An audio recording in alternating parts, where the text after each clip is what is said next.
किसान साथियों, आज हम बात करेंगे गन्ना की बुआई करते समय हमें एनपीके डालना चाहिए या फिर डीएपी डालना चाहिए। इन दोनों का क्या फ़ायदा हो सकता है, क्या नुकसान हो सकता है, कितनी कितनी मात्रा इनकी हमें अपने गन्ने की बुआई में डालनी चाहिए और बुआई के समय पर ज़्यादा अच्छा हमारी फसल के लिए एनपीके रहेगा या फिर साथियों डीएपी रहेगा, या फिर डीएपी के अंदर हम ऐसा क्या मिक्स करें कि उसका जो रिजल्ट है साथियों एनपीके 12-32-16 से ज़्यादा अच्छा आ जाए। पूरी जानकारी किसान साथियों मैं इस वीडियो में डालने वाला हूं। कौन सी मिट्टी में आपको कौन से का प्रयोग करना चाहिए इसके बारे में मैं जानकारी दी जाएगी, तो वीडियो को पूरा देखना मत भूलें, तभी आप एक सही और सटीक जानकारी ले पाएंगे। किसान साथियों पहले बात कर लेते हैं डीएपी के बारे में। डीएपी का पूरा नाम होता है साथियों डाई अमोनियम फॉस्फेट, यानी कि डाई अमोनियम फॉस्फेट। साथियों इसके अंदर नाइट्रोजन की मात्रा पाई जाती है 18%, फॉस्फोरस की मात्रा पाई जाती है 46% और पोटाश की मात्रा इसके अंदर पाई जाती है 0%। किसान साथियों डीएपी जो है ये साथियों बाहरी मिट्टी में ज़्यादा अच्छा कार्य करता है और ये मिट्टी के अंदर डालने के बाद में काफ़ी लंबे समय में साथियों घुलता है। यदि आप एनपीके और डीएपी इन दोनों में मैं तुलना करूं कि कौन सा पानी में जल्दी घुलता है, तो एनपीके पानी में जल्दी घुल जाता है, जबकि डीएपी पानी में घुलने में या फिर मिट्टी में घुलने में लंबा समय लगाता है।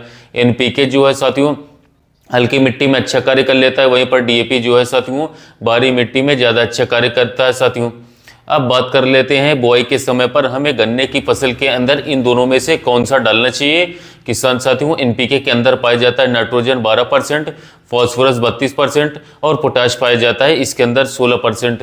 किसान साथियों गन्ने के विकास के लिए, गन्ने के बढ़वार के लिए, गन्ने के पौधे की बढ़वार के लिए सबसे ज़्यादा जो जरूरी तत्व होते हैं वो होते हैं नाइट्रोजन, फॉस्फोरस और पोटाश। जिस समय पर हम गन्ने की बुआई करते हैं किसान साथियों, गन्ने की बुआई के बाद जैसे ही गन्ने के अंदर से अंकुरण होना शुरू होता है उस समय पर पौधे को सबसे ज़्यादा जरूरत पड़ती है नाइट्रोजन की, फॉस्फोरस की और पोटाश की।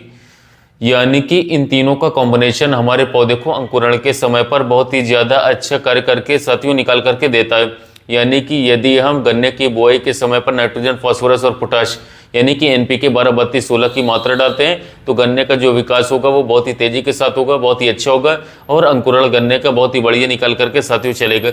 वहीं पर यदि हम डीएपी की मदद से गन्ने की बुआई करते हैं तो किसान साथियों इसके अंदर सिर्फ नाइट्रोजन और फॉस्फोरस होने की वजह से साथियों हमारे पौधे का विकास तो होगा ही होगा, लेकिन उतना अच्छी तरीके से जड़ों का विकास नहीं हो पाता है, क्योंकि जड़ों के विकास में साथियों और भी हमारे पौधे के विकास में पोटाश का भी बहुत अच्छा रोल होता है। पोटाश की हमारी जो डिफिशियंसी होती है, कमी होती है, वो पौधे में एकदम से दिखाई नहीं देती, लेकिन कहीं ना कहीं पर एक पौधे के विकास के लिए जिस समय पर हमारा पौधे का अंकुरण हो रहा होता है उस समय पर नाइट्रोजन, फॉस्फोरस और पोटाश साथियों इन तीनों की सबसे ज़्यादा बराबर मात्रा में जरूरत पड़ती है।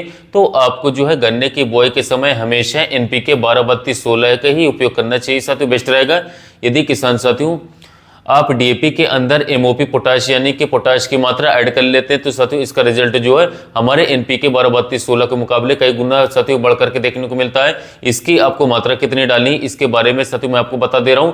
लगभग 100 किलोग्राम डीएपी के अंदर आपको साथियों 30 से 35 किलोग्राम पोटाश की आवश्यकता साथियों पड़ती है। यानी कि 100 किलोग्राम यदि आप डीएपी लेते हैं तो आपको उसके अंदर 30 किलोग्राम एमओपी पोटाश की आवश्यकता साथियों पड़ेगी।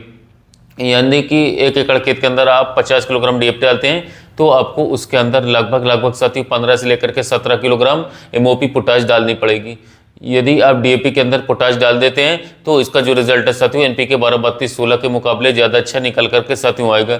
इसलिए किसान साथियों जब भी आप अपने गन्ने की बुआई करें तो गन्ने की बुआई एनपीके 12-32-16 से ही करनी चाहिए। यदि आप डीएपी में पोटाश डालते हैं तो आप डीएपी और पोटाश को मिक्स करने के बाद भी गन्ने की बुआई कर सकते हैं साथियों, दोनों के काफ़ी अच्छे रिजल्ट आपको देखने को मिल जाएंगे साथियों। तो यदि आप गन्ने की बुआई करना चाहते हैं साथियों तो मैं आपको बता रहा हूं साथियों, आप नोट कर लीजिएगा डोज जो मैं आपको बता रहा हूं। आप 50 से 60 किलोग्राम प्रति एकड़ साथियों डीएपी ले सकते हैं साथियों।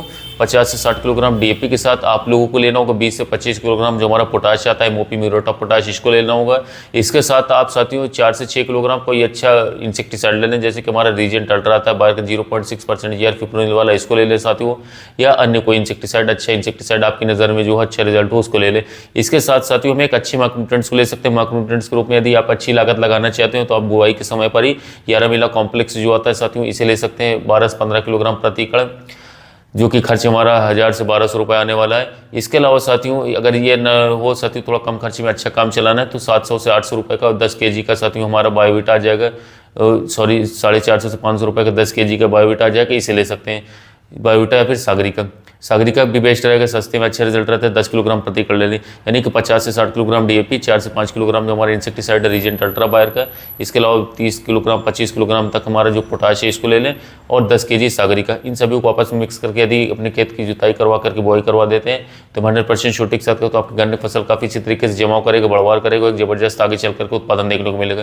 तो यदि गन्ने की बुआई के समय पर एनपीके डालें या डीएपी डालें उसके बारे में जानकारी, इसके अलावा कौन कौन सी खादों के साथ बुआई करें इसके बारे में पूरी जानकारी। वीडियो अच्छा लगा हो तो चैनल को सब्सक्राइब कीजिए, वीडियो को लाइक कीजिएगा, साथ ही मिलते हैं नए वीडियो में नए टॉपिक के साथ।